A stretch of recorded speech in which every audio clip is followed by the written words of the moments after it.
ഏറ്റവും വലിയ തെറ്റായ വാർത്ത എന്ന് പറയുന്നത് ഇന്നലെ കൊടുത്ത ഈ പറയുന്ന ആളുകൾ BJP-യിലേക്ക് ചേർന്നു എന്ന് പറഞ്ഞതാണ്. ആരാണ് BJP-യിലേക്ക് ചേർന്നത്? ഇന്ന് പ്രതിപക്ഷ നേതാവ് കൃത്യമായി പറഞ്ഞിട്ടുണ്ട്, ഒരാൾ പോലും മറ്റത്തൂരിൽ ഒരാൾ പോലും BJP-യിൽ ചേർന്നിട്ടില്ല, നാളെയും BJP-യിൽ ചേരില്ല, മറ്റന്നാളും BJP-യിൽ ചേരില്ല.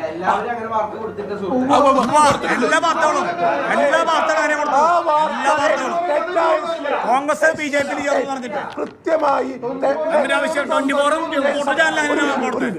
തെറ്റായി ആദ്യമായി അല്ല ഒരാൾ സത്യ വാർത്ത BJP-യിൽ ചേർന്നുണ്ട്, ഒരാൾ പോലും BJP-യിൽ ചേർന്നു.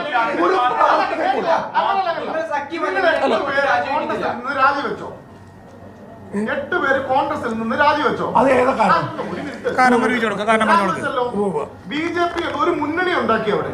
ആ മുന്നണിയുടെ 2 കാൻഡിഡേറ്റ് ഉണ്ടായിരുന്നു. പ്രസിഡന്റും വൈസ് പ്രസിഡന്റും ജയിച്ചു. ആ മുന്നണിയിൽ BJP ഉണ്ടായിരുന്നോ? ഇല്ല, ഞങ്ങൾ മുന്നണി ഉണ്ടാക്കിയിട്ടില്ല. ഞങ്ങൾ മുന്നണി ഉണ്ടാക്കിയിട്ടില്ല.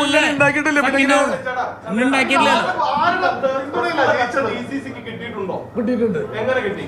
ഈ കത്ത് നിങ്ങൾ എഴുതിയത് ഈ തെരഞ്ഞെടുപ്പിന് തൊട്ട് മുൻപ് നേരെ ഓപ്പോസിറ്റ് ഉള്ള വീട്ടിൽ പോയെന്നാണ് ഇത് എഴുതി ഒപ്പിട്ടത്. അല്ല, എന്നിട്ട് മാധ്യമങ്ങൾക്ക് ഇത് പ്രചരിപ്പിച്ചു. എന്തിനാണെന്നറിയോ? ഞങ്ങൾ ഇത് നേരത്തെ കൊടുത്തു എന്ന് വരുത്തി തീർക്കണം. ഇല്ലെങ്കിൽ പിന്നെ DCC നേതൃത്വത്തിന് കത്ത് കിട്ടണ്ടേ? മാധ്യമങ്ങൾക്ക് നേരത്തെ ഞങ്ങൾ വിതരണം ചെയ്തില്ലല്ലോ.